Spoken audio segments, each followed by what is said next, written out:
के paper leak होते हैं उन सबको बड़े बड़े मगरमच्छों को पकड़कर जेल की सलाखों के पीछे डाल देंगे कि मोदी जी ने तो पीपल का पेड़ लगाया और बोला कि हमने खेजड़ी का पेड़ एक पेड़ वहाँ के नाम। मैंने तो पत्रकार को बोला कि मैं तो पास में नहीं था, अगर वहाँ पास में होता तो बोलते था मोदी जी ये पीपल का पेड़ आपने लगाया, खेजड़ी का क्यों कह रहे हो। हो सकता है मोदी जी की उम्र होगी भाई, अब 75 के बाद में उनको भूल पड़ती है, या हो सकता है जो एक स्क्रिप्ट लिखने वाला था उसने गलती करके गलती से पीपल की जगह खेजड़ी लिख दिया होगा। तो ये तो इनके काम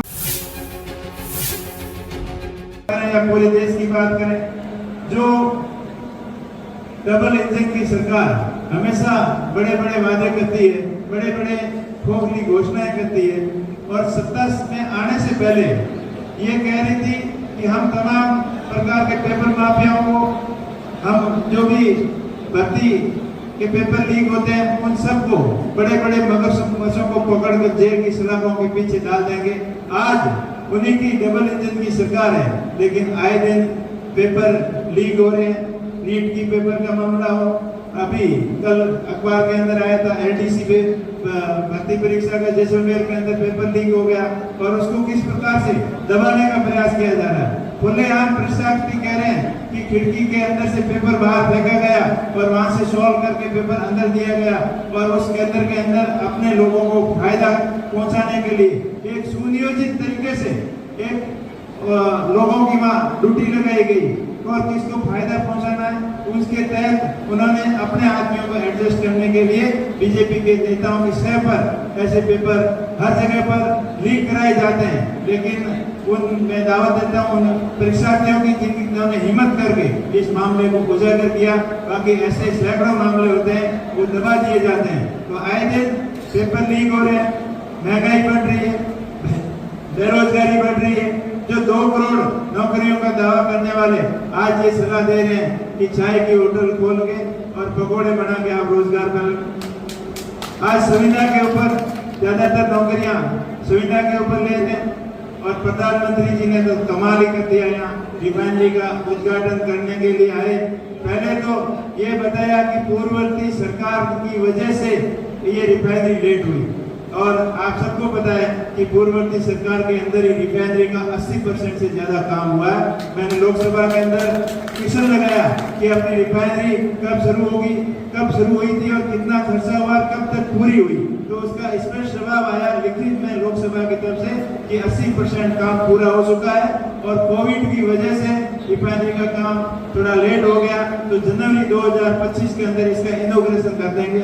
उसके बाद में तारीख बढ़ाते गए, और पिछली बार उद्घाटन से एक दिन पहले आग लगना पूरे देश को शर्मसार करने वाली घटना थी।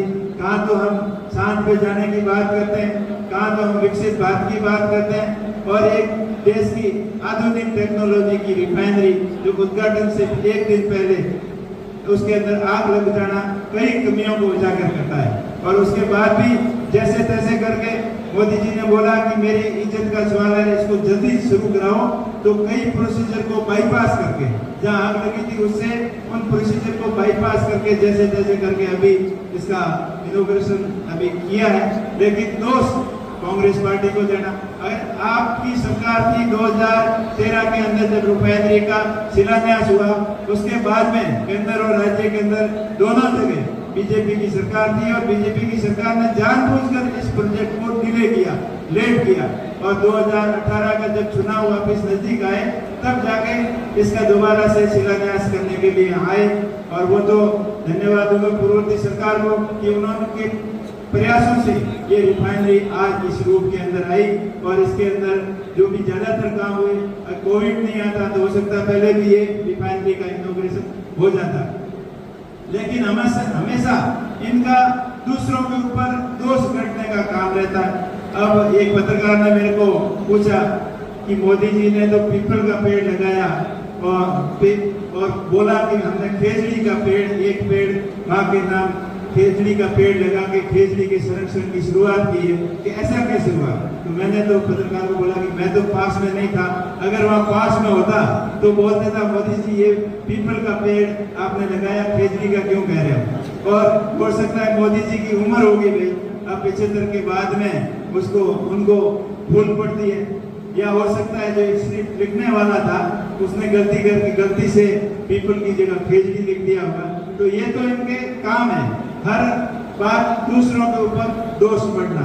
आज पर्यावरण की बात करें, लाखों पेड़ काटे जा रहे हैं, खेजड़ी के संरक्षण के लिए लोग संघर्ष कर रहे हैं, लेकिन उनके लिए सख्त कानून अभी तक कोई ऐसा प्रावधान नहीं किया कि खेजड़ी की कटाई के ऊपर 100% रोक लगे। तो ये दिखावे की बात अलग है, करने की बात अलग है।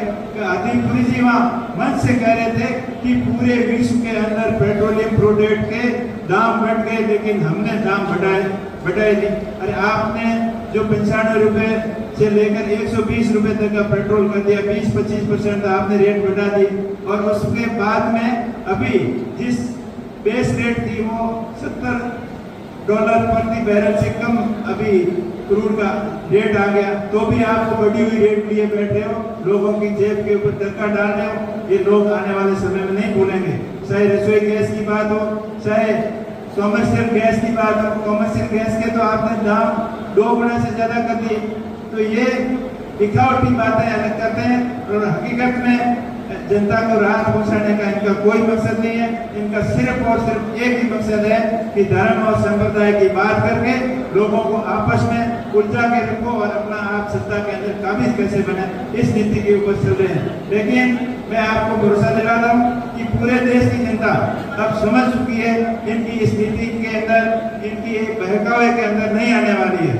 अब राम मंदिर के प्रति पूरे देश के करोड़ों लोगों की आस्था है, और सबने सत्ता दिया, चाहे पक्ष का हो या विपक्ष का हो, अपनी सामर्थ्य के अनुसार सबने सहयोग किया, सब लोगों की आस्था है। लेकिन इन्होंने अपनी राजनीतिक का एक एजेंडा बना दिया उसको, और उसके पीछे अभी जो चोरी हुई है राम मंदिर के अंदर, करोड़ों की चोरी होकर लोगों की आत्मा को ठेस पहुंची है। जो राम के प्रति आस्था रखते हैं, जो श्रद्धा से जिस मन से वहाँ चढ़ावा करते हैं, वो चढ़ावा भी छोड़ के ले गए, तो इससे घटिया क्या हरकत हो सकती है। और इसके भी भारत सरकार के मंत्रालय का एक सेक्रेटरी वो स्पष्ट ध्यान दे रहा है कि मैंने रामचरितमानस की बुक थी, किताब थी, वो सोने की, वो भी वहाँ सड़ाई थी और वो गायब हो गई।